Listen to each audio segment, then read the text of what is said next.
안녕하세요. 뭐 갈수록 사람들이 줄어드는 것 같네. 너무 어려워서 그런가요? 예.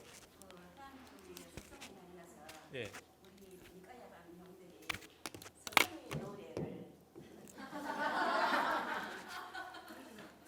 스승의 노래요?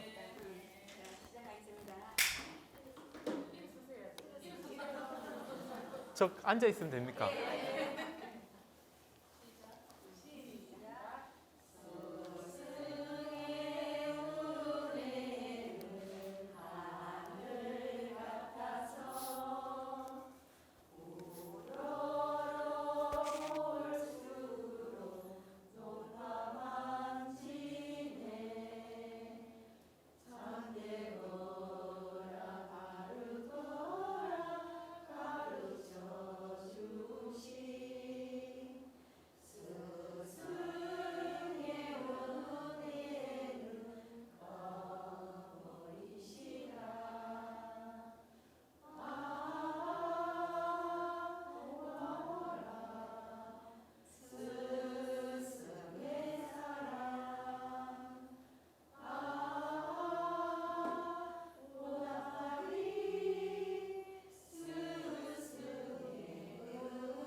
우리 저희 초파일 부처님 오신 날을 이제 일주일 앞두고 이렇게 스승의 노래 또 불러주시고, 그 노래가 물론 여러분들은 또 저를 위한 것이고 저는 또 양심이 있잖아요. 양심이어서 우리 부처님께 또 회향하고,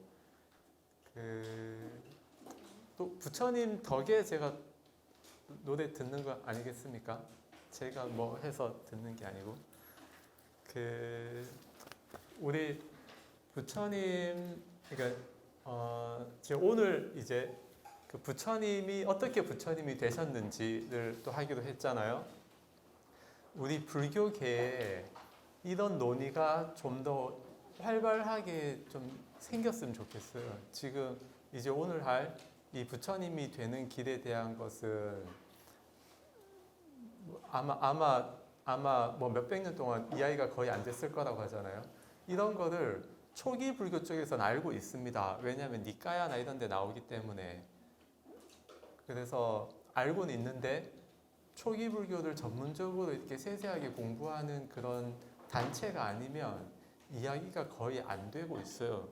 그래서 사실상 우리가 또 대승불교 기반에 있는 현재 환경에서 부처님에 대해서 알기란 실제로 많이 어렵습니다. 그래서 우리 부처님 오신 날을 앞두고 스승의 은혜 노래도 부르고, 이 좋은 날 우리 부처님에 대한 것을 조금 해봅시다. 그 전에 이제 저기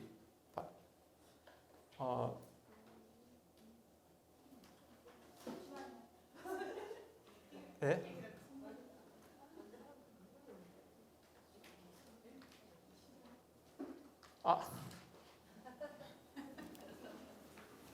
아이고, K 감. 케이크 하실란가 모르겠어요. 네, 이거 30만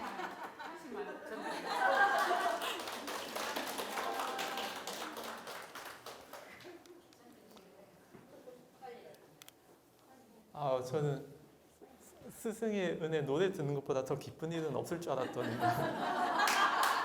더 기쁜 일은 또 저기 사진을 하나 공유를 좀 해주세요. 잠시만요.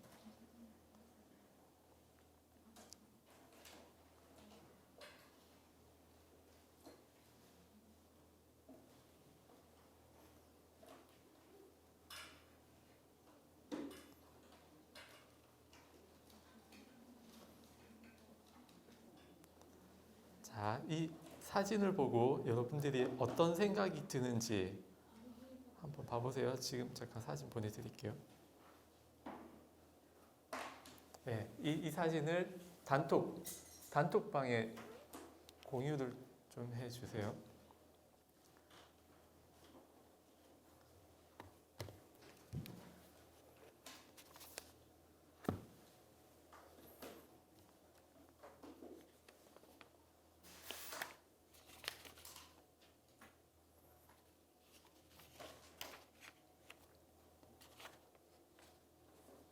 공유 됐습니까? 안 됐습니까? 공유 왔습니까? 그거 저 울산에 제 도반 스님이 있는데 그 도반 스님이 음악 만들거든요. 그 음악 작업을 하기 위해서 포교당 작게 냈어요. 거기 뭐 포교하려고 낸 건 아니고 작게 내서 거기 이제 좀 그 별로 사람들이 없으니까 저도 등 하나 달아주면서 이걸 쓴 거 이게 제 등입니다. 제가 한 거고 그 글씨 보입니까? 글씨를 봐야 돼요. 중요한 건 글씨입니다. 우주평화 만민알라 우주평화 그 뭐 남북평화 뭐 이런 거 세계평화 아니 우주평화 우주평화 그리고 위치가 여기 에어컨 앞이거든요. 사람들이 별로 안 좋아한대요. 에어컨 앞에 막 펄럭펄럭 거린다고. 에어컨 바람이 나오면 막 펄럭펄럭 하잖아요. 별로 안 좋아한다고 그래요. 이렇게 차분하게 단정하게 딱 있어야 되는데 펄럭펄럭 하니까. 그래서 제가 그랬죠.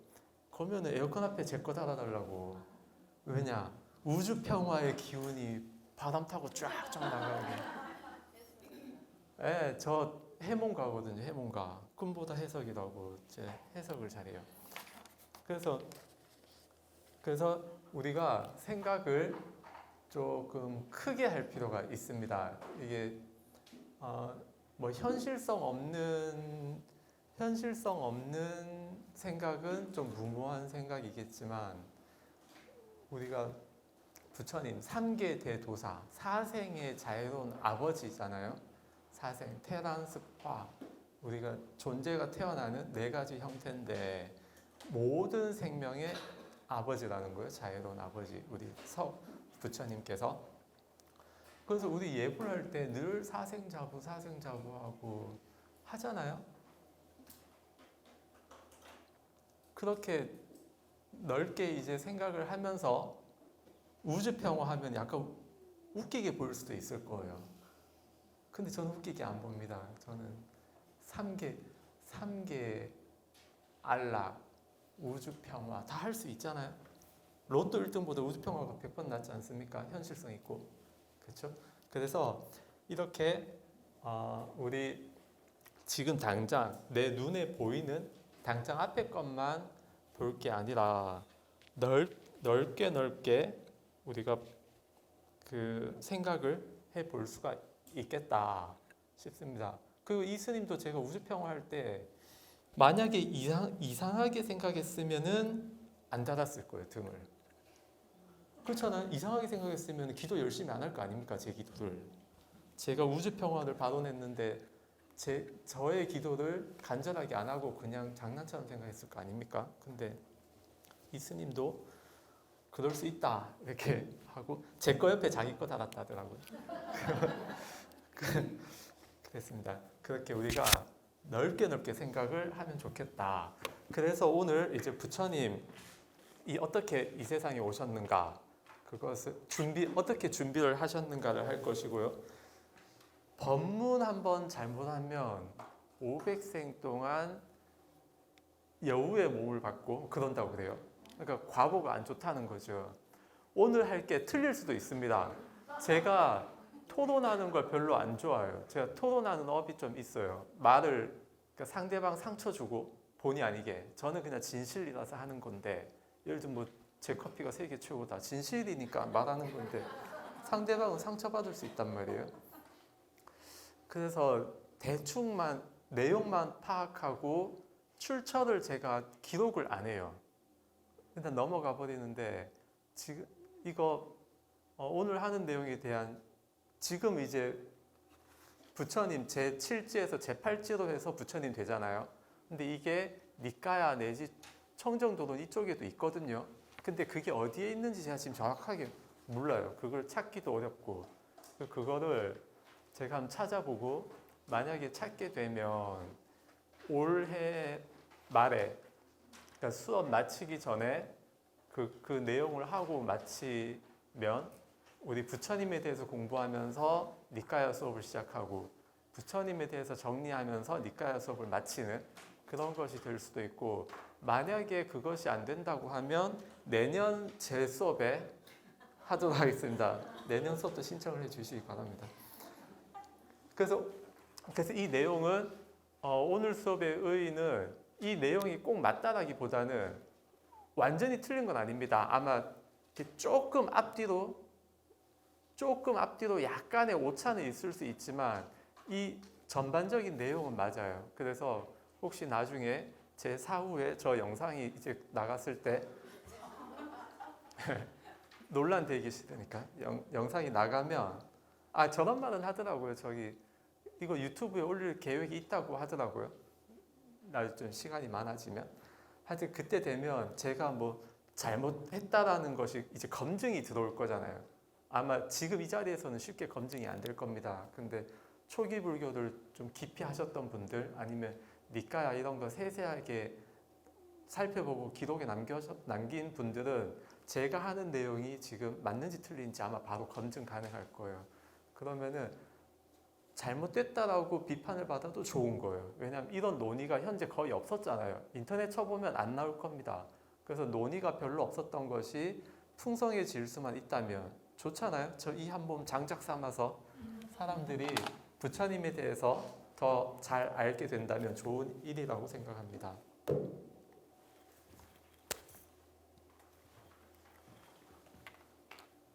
네, 좋은 날이니까 이 보드 마카 이것도 한 번에 잘 나오는 걸로 잡아지고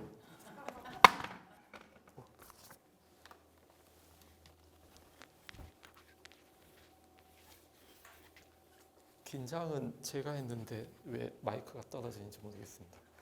자 보세요. 이거 그 나노링크 프린트물 갖고 계시죠? 안 갖고 계시면 없죠? 자 이제 혹시나 나중에 저희 수업 때 놓친 거 있을 수 있어요. 그거는 나중에 저 영상이 뭐 몇 년 안에는 올라가겠죠. 그러면 그 영상 보시면서 복습하시면 되겠습니다. 지난주에 제가 하나 이제 조금 부족했던 부분이 하나 있었는데요. 그 사자가의 수행 그리고 곧다마 존자의 수행 두 가지 말씀을 드렸잖아요. 사자가의 수행에서는 그 영향 받는 것을 문제시한다 그랬죠. 영향 받는 것을 문제시한다.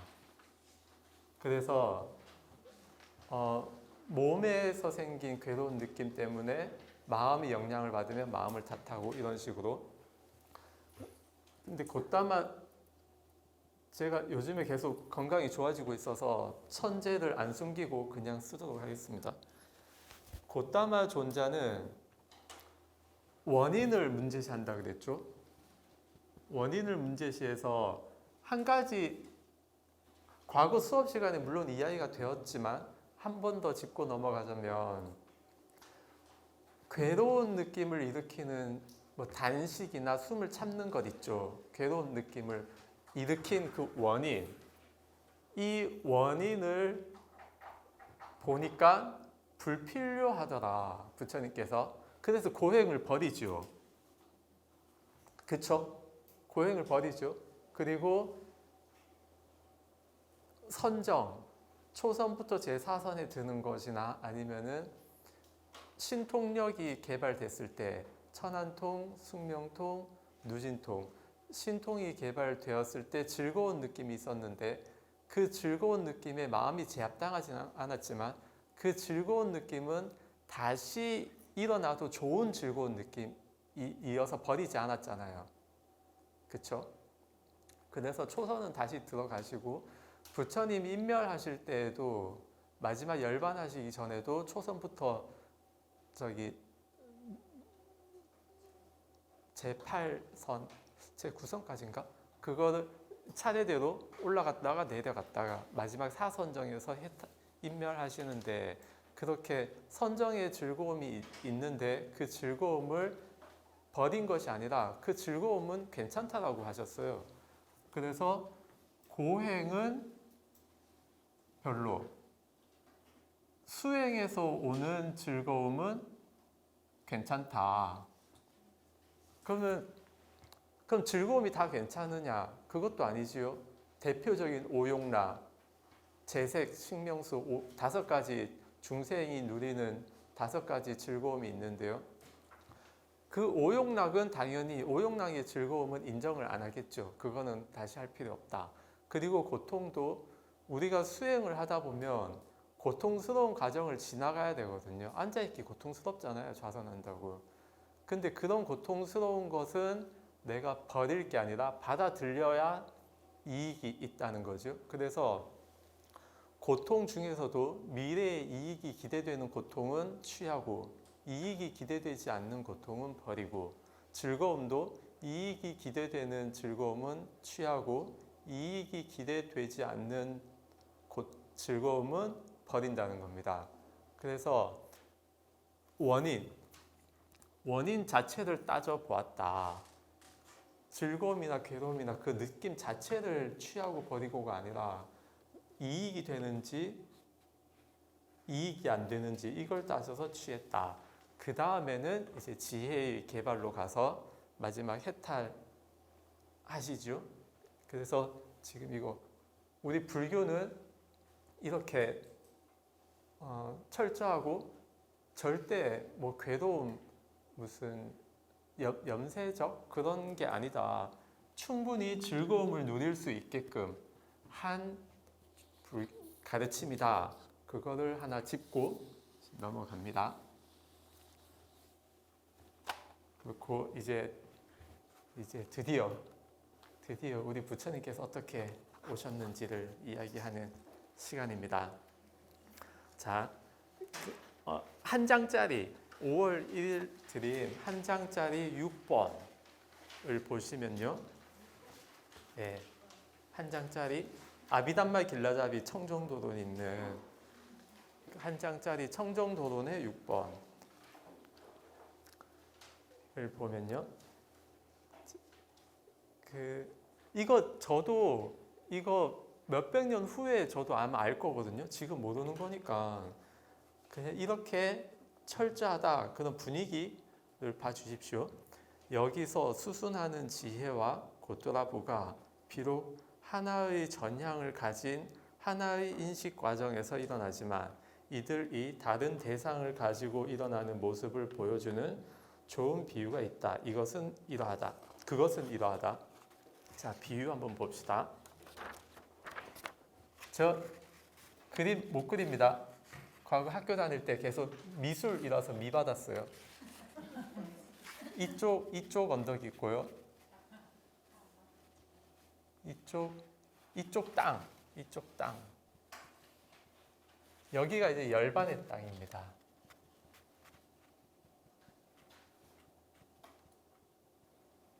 여기가 이제 열반 정상. 열반 정상이에요. 자, 어떤 사람이 이게 개울, 큰 개울.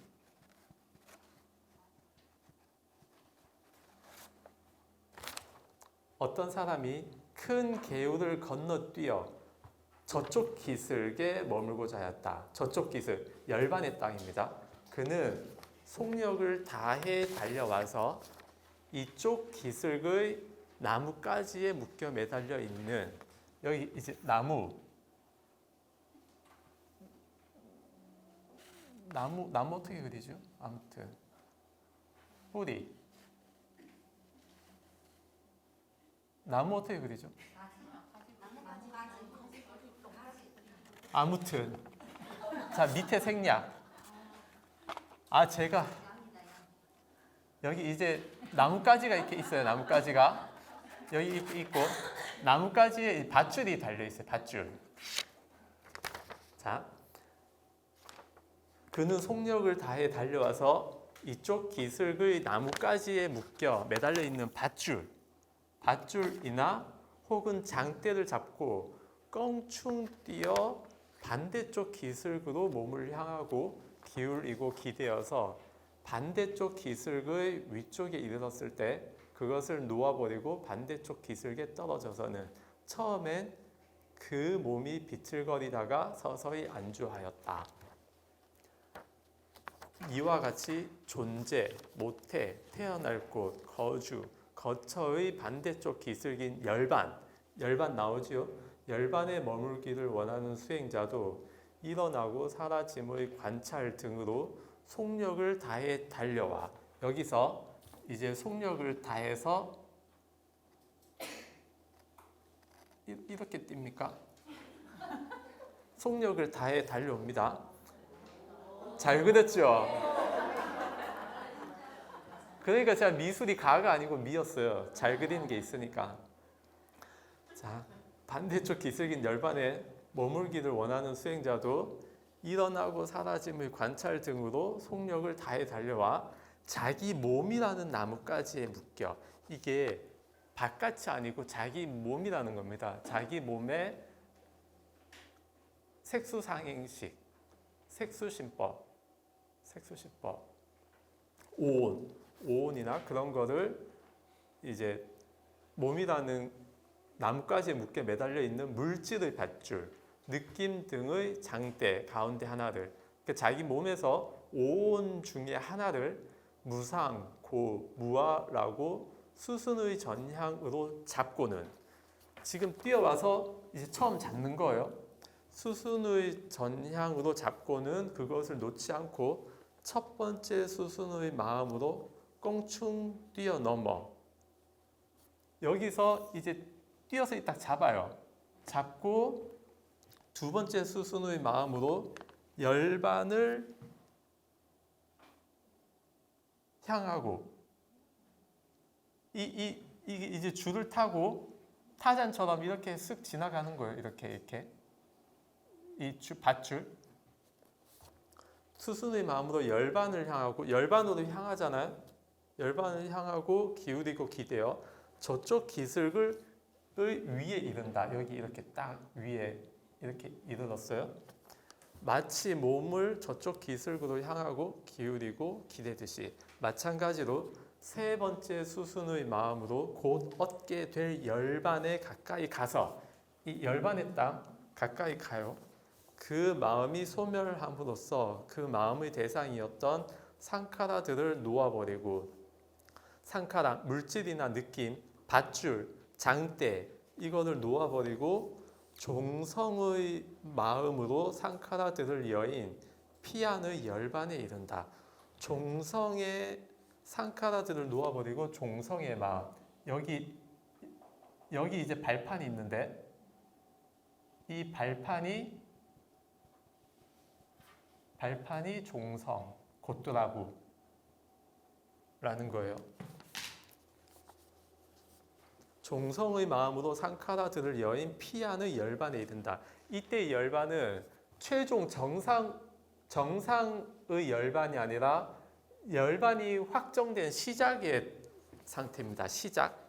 어쨌든 열반의 땅이기 때문에 그 시작, 종성이 일어나면은 일곱생 안에 열반을 얻는, 깨달음을 얻는 수다원이 되는 거거든요. 수다원도. 그래서 수다원도가 열반에 이른 것이나 마찬가지다. 반복함을 얻지 못해 비틀거리는 사람처럼 하나의 대상에 단박에 잘 안주하지는 못한다. 딱 착지하면은 바로 착지가 안 되잖아요. 흔들린단 말이에요. 그러나 그 다음에 도의 지혜로서 안주한다. 수다원도가 바로 일어나서 안주하게 된다는 겁니다. 그리고 11번을 보면요. 비록 이 고뚜라부의 지혜가, 여기가 이제 발판이 종성이고 이 종성이 고뚜라부인데요. 이 고뚜라부의 지혜가 여기 딱 착지하면 이제 고뚜라부가 딱 생긴 거예요. 고뚜라부의 지혜가 생긴 거예요. 전향의 마음은 아니지만 전향하는 곳에 머물러서 이와 같이 생겨라 하고 도에게 신호를 보내는 것처럼 하고서 소멸한다. 도, 수다원 도, 수다원 도에게 신호를 보내면 수다원 도의 지혜도 고뚜라부의 지혜가 준 신호를 놓치지 않고 간단 없는, 그러니까 바로 연결되어서 상속으로, 간단 없는 상속으로 틈이 없다는 거예요. 바로 곧장 이어진다는 겁니다. 그 지혜를 따라 전에 미처 부수지 못하고 전에 미처 쪼개버리지 못했던 탐욕의 무더기, 성냄의 무더기, 어리석음의 무더기를 부수고 쪼개버리면서 생긴다. 그러니까 여기 딱 착지하면, 고뚜라부에 착지를 하면 곧장 수다원도가 손을 내밀어서 땡겨준다는 거예요. 여기 일단 발만 딱 하고 뒤로 할 때 바로 이렇게 딱 땡겨준다는 거예요. 그러니까 고뚜라부에 착지만 하면은 그때부터는 무조건 정상으로 가는 거예요. 무조건. 수다원, 사다함, 아나함, 아라한 해서 무조건 가는 거예요. 무조건. 7생 안에. 그래서 고뚜라부가 이런 건데, 그럼 부처님께서는 과거생에 고뚜라부의 지혜까지 안 가셨겠지요. 언제 가셨겠습니까? 일체지를 이루는 마지막 생에. 부처님께서는 이 발판을 언제 밟느냐? 일체지를 이루는 마지막 생에 밟는다는 거예요. 이루는 마지막 생.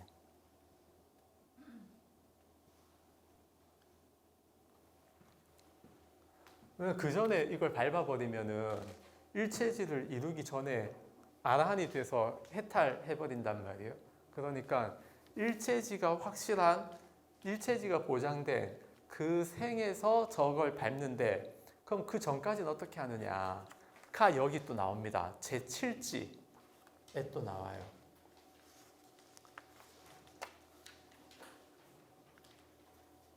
제7지 마지막 볼까요? 3페이지. 제8부동지 바로 위에.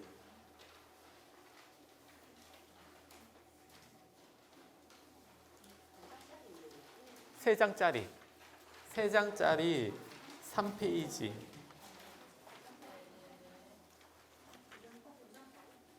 두 장짜리. 네. 2장짜리의 3페이지를 보시면,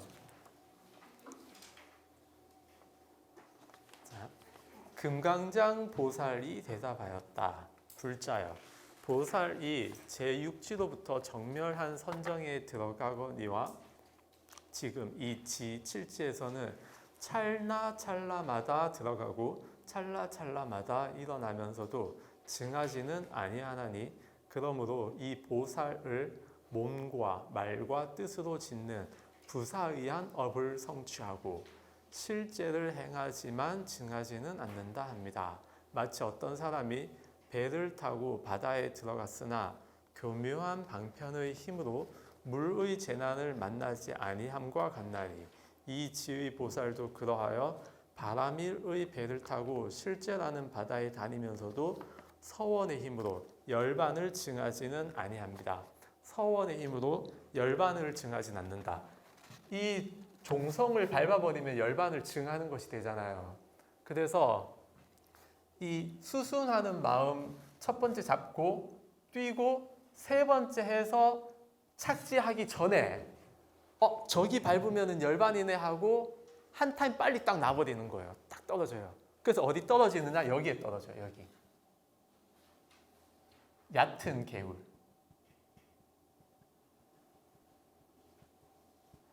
저쪽 열반의 땅을 밟으면은 열반으로 가니까 열반 땅 가기 전에 얕은 개울에 딱 떨어져요. 저기 밟으면 끝나네. 그러면서 그래서 저기 개울 저쪽 땅으로 안 가고 개울에서 딱 멈춰서 이제 어떻게 합니까? 서원의 힘으로 열반을 증하지는 않고 그 배를 타고 교묘한 방편의 힘으로 물의 재난을 만나지 않는다. 그래서 여기까지는 여기까지 이제 생사의 영역이거든요. 생사의 영역이고 여기가 이제 해탈의 영역인데 이렇게 해탈로 안 가고 생사에 있으면서 생사의 그 재난, 물 자체가 생사인데 생사 고해, 고통의 바다라고 하잖아요. 생사 고해에 머물면서 교묘한 방편의 힘으로 생사의 재난을 만나지 않는다는 거예요. 그렇게 생사에 계속 태어나고 또 출가해서 수행하고 하다가 깨달음을 얻고 일체지를 얻고 이제 부처님으로 나오신다는 겁니다. 그래서 이 종성이 일어나기 전에 다음 마음에 종성이 일어날 것을 알고 더 이상 윗바사나를 행하지 않습니다. 이게 윗바사나거든요. 이 줄 잡고 가는 게 윗바사나인데 오온 내지 실제하는 존재를 가지고 하는 것이 윗바사나고 개념을 대상으로 하는 것이 사마타인데요. 지관. 그래서 윗바사나를 하다가 지금 윗바사나를 더하면 열반으로 간다. 종성이 일어난다는 걸 알아서 윗바사나를 그만둡니다. 그만두고 그 대중생활을 하면서 계속 지혜를 개발하고 신통력을 계속 극대화하거든요. 그래서 이렇게 그 고뚜라부가 일어나기 전에 윗바사나를 그만두고 그 이후에는 어떻게 생활하시는가, 그것이 니까야하고 청정도론 어딘가에 제가 봤는데 그 출처를 지금 정확하게 기억을 못해서 다시 찾으려니까 못 찾겠더라고요. 그걸 찾아서 제가 나중에 해드리도록 하겠습니다. 그래서 이 화엄경 10지 중에 제6, 제7, 제8지 해서 대승경전이죠. 대승경전에도 우리 그 아라한이 아니라 누진통 아라한이 아니라 일체지 부처로 가는 길이 나와 있고요. 초기 불교 쪽, 그러니까 니까야 청정도론 저쪽에도 누진통 아라한이 아니라 일체지 부처로 가는 그 길이 나와 있다. 그리고 그 두 개는 이야기가 똑같이 나와 있고 지금 이처럼 제7지에서 정확하게 또 설명했잖아요. 종성 저걸 안 밟고 생사에 있으면서 계속 윤회를 하면서 일체지를 단지 개발만 할 뿐. 그리고 제7지에 가면 이제 별 문제가 없습니다. 이제 서원의 힘으로만 살 뿐. 그러니까 그 상태에 머무는 거예요. 우리 육도 윤회 한다고 하잖아요. 육도 윤회. 육도 윤회 중에 수다원에 들어가면은 사막도에 안 떨어진다고 그래요. 사막도 안 떨어지고 그 위로만 윤회하면서 일곱생 안에 되고, 저기 제7지 보살은 어떻게 됐습니까? 아마 사막도에 안 가겠죠. 설령 사막도에 간다 하더라도 그것은 어떤 지혜를 개발하고 다른 존재를 제도하기 위해서 원력의 힘으로 갔으면 갔지 업력에 이끌려서 사막도에 가는 일은 없을 겁니다. 이렇게 초기 불교와 대승 불교 다 아주 철저하게 그 교학에 맞게 되어 있다는 것을 볼 수가 있습니다. 대단하죠? 그 화엄경 누가 지으셨나 모르겠지만 정말 엄청난 분이 지으신 것 같아요. 어떻게 이거를 했을까 싶어요. 그래서 이런 과정을 거쳐서 부처님께서는 당신이 저 열반에 갈 수 있었는데 딱 지금 더 가면 안 된다고 딱 놓고 일부러 생사에 빠져서 이렇게 윤회하시다가 때가 되어서 도설천궁해서 마야 부인 태에 들어서 이 땅에 오셨다.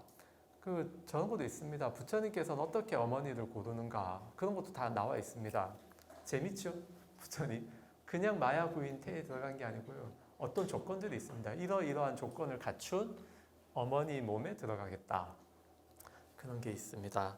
그래서 이렇게 해서 이제 이런 과정을 거쳐서 부처님께서 이 땅에 이번 서가모니 부처님께서는 이 땅에 오셨고 저렇게 힘든 과정을 거쳐서 오셔서 가르치신 그 교학을 지금 우리가 배우고 있는 것이기 때문에 원래 어렵다라는 걸 생각하시고 해야 되겠습니다. 우주 평화 쉽지 않잖아요. 어떻게 무슨 파워레인저입니까? 뭐 그런 것도 아니고 독수리 오형제 그런 것도 아닌데 어쨌든 우주 평화를 위해서 우리 부처님께서는 법을 설하셨다. 자, 이제 책 한번 봅시다. 77쪽인데요. 우주 평화를 제가 오늘 보여드린 이유는 뭐냐면 여기 보면 범천 나오거든요. 범천 세계 천상에 있는 신인데 이런 범천 이야기들 안 믿는 분들도 꽤 있습니다. 그리고 초기 불교 하는 분들 중에서도 안 믿는 분들이 있어요. 이거는 단지 그 경을 설하기 위한 무슨 동화책 인용하듯이 이소구화 그런 식으로 지어낸 것이다라고 생각하는 분들도 있더라고요. 근데 저는 그냥 믿습니다. 천상에 있는 존재들 다 가능하다라고 믿는 입장이라 우주평화 말로만 믿는 게 아니고 실제로도 믿는다. 그걸 보여드리기 위해서 우주평화도 보여드렸습니다. 77쪽 성스러운 구함경 법륜을 굴리시기까지 같이 읽어봅시다. 해설 니까야 전체에서 부처님의 성도 과정을 담고 있는 경을 들라면 본경과 바로 앞에 실은 사자가 긴 경을 들 수 있다. 그러나 본경에는 구체적인 과정은 나타나지 않는다. 대신에 본경은 부처님께서 깨달음을 증득하신 후에 전법에 대한 사유를 하시고 바라나시로 가셔서 오비구를 교화하는 부분을 자세히 드러내고 있다. 본경은 람마카 바라문의 아시람에서 법담을 나누며 모여있는 비구들에게 하신 설법을 담고 있다. 먼저 세존께서는 두 가지 구함이 있나니 성스럽지 못한 구함과 성스러운 구함이 그것이다 라고 말문을 여신 후에 성스럽지 못한 구함을 설명하시고 생로병사와 슬픔과 오염되기 마련인 것에서 재난을 알아 오염이 없는 위없는 유가 아느니 열반을 구하는 것이 성스러운 구함이라 말씀하신다. 그런 뒤에 13 이하에서 부처님께서 성스러운 것을 구하여 출가하여 수행하시던 일을 말씀하신다.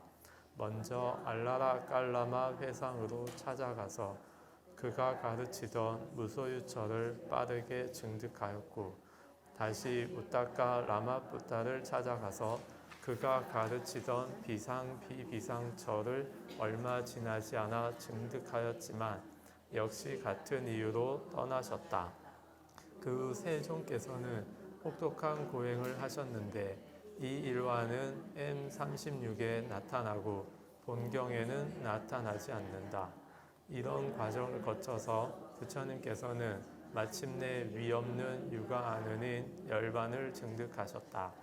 부처님이 사선 3명을 통해서 깨달음을 증득하신 과정도 본경에는 나타나지 않고 이것 역시 M36에 나타난다. 본경에서는 깨달으시고 범천의 권청을 받고 전법을 결심하시고 오비구를 가르치신 일화가 중점적으로 언급되고 있다. 깨달으신 뒤 부처님께서는 법을 설하기보다는 무관심으로 기울었다고 본경은 표현하고 있다. 그러나 대범천이 와서 설법해 주시기를 간곡하게 권청하자 마침내 전법을 하기로 결심하시고 그 대상으로 알라라 깔라마와 우타카 라마푸타를 떠올리셨으나 그들이 모두 얼마 전에 임종한 것을 알고 오비구에게 설법을 하기로 결심하시고 바라나시 노야원으로 떠나신다. 도중에 아지와과 유행승인 우빠가를 만나기도 하시면서 녹야원에 도착하셨다. 처음에 오비구는 부처님이 고행을 포기하고 호사스러운 생활을 하고 용맹정진을 포기하고 사치스러운 생활에 젖어 있는 수행자라 오해하고 환영하지 않았지만 세존께서는 그들을 간곡하게 설득하셔서 그들을 확신시킬 수가 있었다. 이렇게 하여 오비구도 마침내 태어남이 없는 위없는 육아아는인 열반을 증득했다. 오비구는 부처님의 최초의 설법인 초전법륜경을 듣고 모두 예류자가 되었으며 무아의 특징경을 듣고 모두 아라한과를 얻었다. 그리고 본경에서 세존께서는 5가닥의 얽어매는 감각적 욕망에 묶이지 않고 흘리지 않고 혹 빠지지 않아서 재난을 보고 벗어남을 비유와 함께 말씀하시고 다시 사선, 사처, 상수멸의 9차 제멸을 설하시어 이 각각에 대해서 미끼경처럼 이 비구를 일러 마라를 눈물게 했고 마라의 눈을 발판이 없도록 그렇게 빼버려 그 사악한 마라가 볼 수 없는 곳으로 갔다고 한다 라고 말씀하고 계신다. 이것이 이 경을 요약한 내용입니다. 이제 본문을 보는데요. 이 책 어떻게 보시는지 다들 아시죠? 책 본문 읽으시고 주석 혼자 보실 때 본문 보시고 주석도 한번 읽어보시고 그것이 전부입니다. 그렇게 보시고 또 찾아볼 것이 있으면 찾아보시고 그렇게 하시면 되겠습니다. 이와 같이 나는 들었다. 한때 세존께서는 사와티에서 제타숲의 아나타 빈디카 원림에 머무셨다. 원림, 급고독원, 기원정사 많이 알려져 있지요. 넘어갑니다. 80쪽. 그때 세존께서는 오전에 온 매무새를 가다듬고 바루와 가사를 수하시고 사와티로 탁발을 가셨다. 그때 많은 비구들이 아난다 존자를 만나러 갔다. 만나러 가서는 아난다 존자에게 이와 같이 말했다. 도반 아난다여, 우리가 세존의 면전에서 설법을 들은 지가 오래되었습니다. 도반 아난다여, 우리는 세존의 면전에서 설법을 들을 수 있으면 참 좋겠습니다. 주석 60번 봅시다. 이들 500명의 비구들은 지방에 살던 사람으로 심력을 가진 부처님을 뵈리라고 하면서 사와티로 왔다. 거기서 그들은 스승님의 모습을 뵙기는 했지만 법문을 듣지는 못했다. 하지만 그들은 스승님을 존경하는 마음 때문에 스승님이시여 저희들에게 법문을 설해 주십시오 라고 말을 할 수 없었다.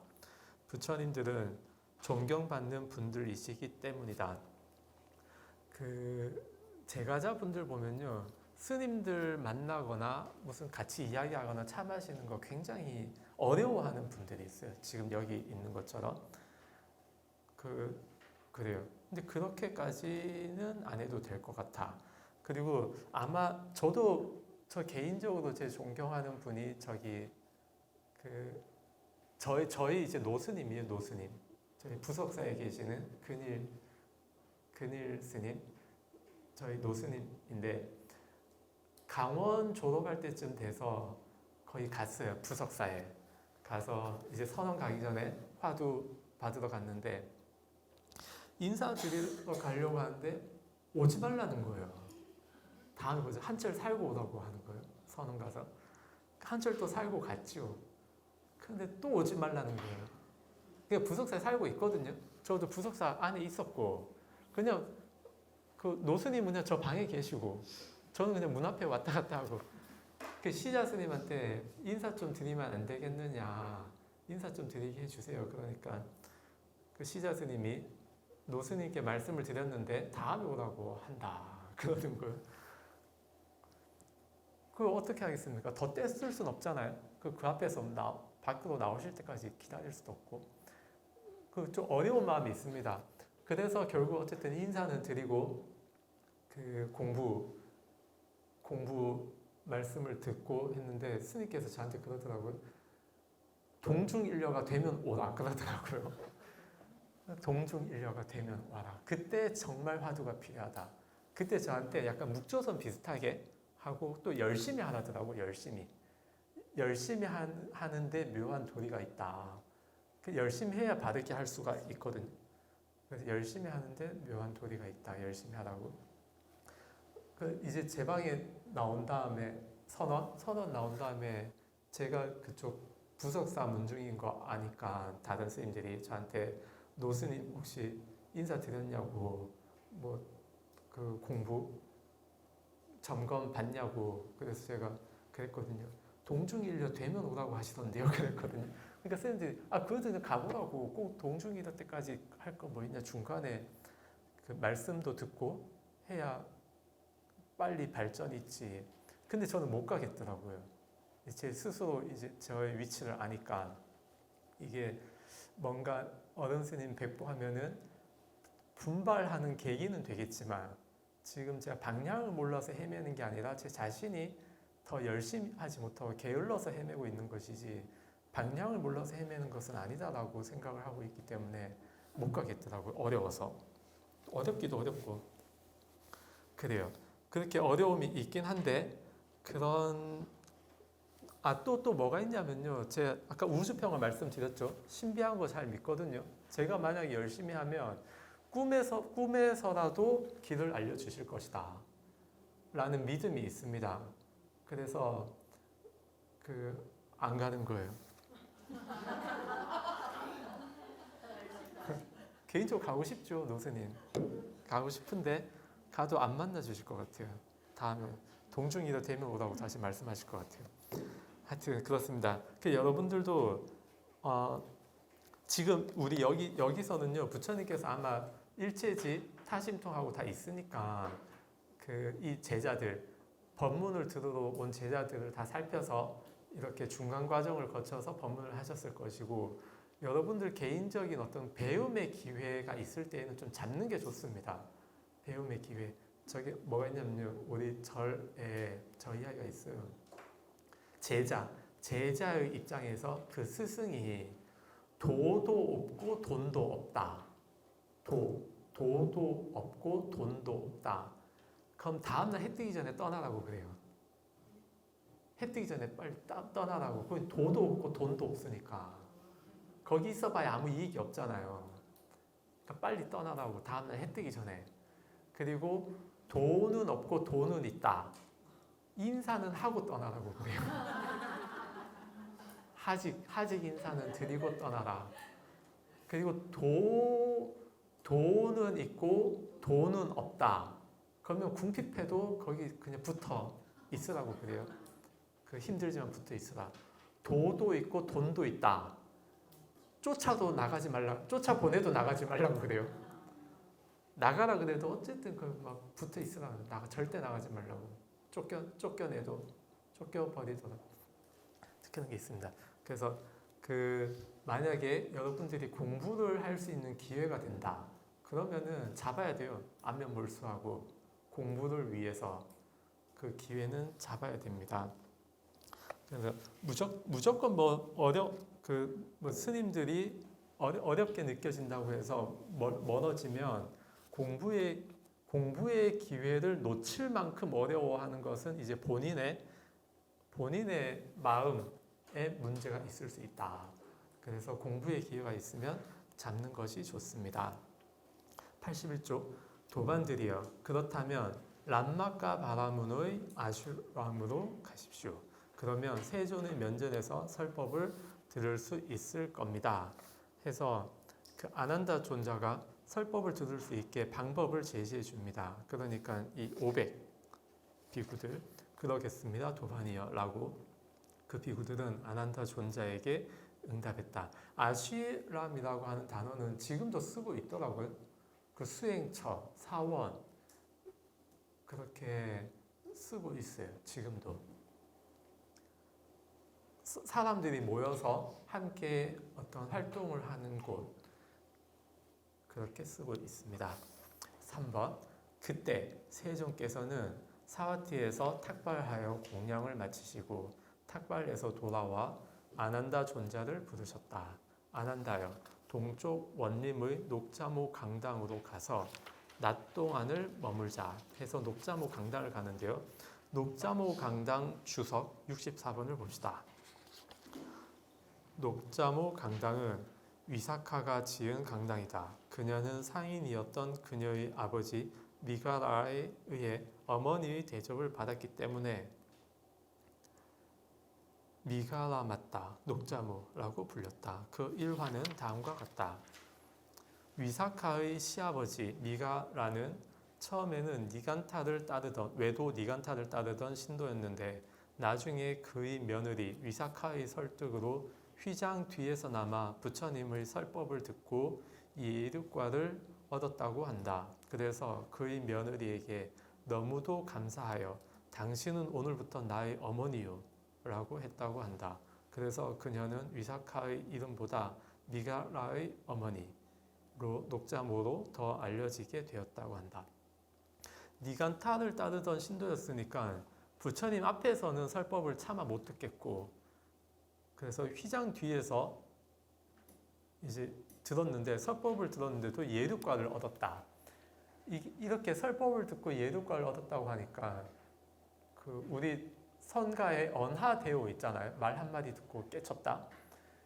그래서 뭐 좋은 설법을 들으면 그냥 깨친다고 생각할 수 있는데요. 그런 게 아니라 깨치기 전에 준비가 돼야 됩니다. 그리고 설법을 듣고 그냥 예륵과를 얻는 게 아니고 설법을 듣는 과정에 자기 자신을 반주해서 보아야 예륵과를 얻을 수 있어요. 예를 들면 태어나기 마련이면서 태어남을 구한다라는 그런 구절들 있잖아요. 그러면은 부처님이 설법하실 때 그 내용을 생생히 그리면서 자기 자신이 마음속에서 그 내용을 온전히 받아들이는 거예요. 그래서 태어나기 마련이면서 태어남을 구한다. 태어남에 어떤 위험이 있는가 이런 거를 마음속으로 다 살펴본다는 겁니다. 그러니까 아주 그 마음이 고요하고 집중되어 있고 밖으로 마음이 크게 끄달리지 않고 이런 사람들이 말을 들으면서 깨닫는 것이지 그냥 좋은 설법을 들어서 깨닫는 것은 아니다. 그리고 제가자인데 지금 설법을 듣고 바로 예륵과를 얻었다고 하잖아요. 그래서 이 과위를 얻는 데에 있어서는 출가 제가가 따로 없습니다. 그래서 여러분들도 마음이 아주 고요하고 그리고 삶에 대해서 고민이 깊고 평소에 선정, 그러니까 차분한 마음을 많이 닦아 놓으면 이런 설법을 들으면서 생각이 확확 바뀌고 뭔가 안 보이던 것이 보이고 기존에 알던 것이 더 깊고 넓게 이해되고 그런 과정을 거치게 될 거예요. 그런 과정이 있습니다. 그래서 동쪽 원림의 녹자모 강당으로 가서 낮 동안을 머물자 해서 이제 동쪽 원림으로 떠나려고 합니다. 10분 쉬었다가 여기서 이제 1시간 더 머물고 떠나도록 합시다. 우리는 10분 쉬겠습니다.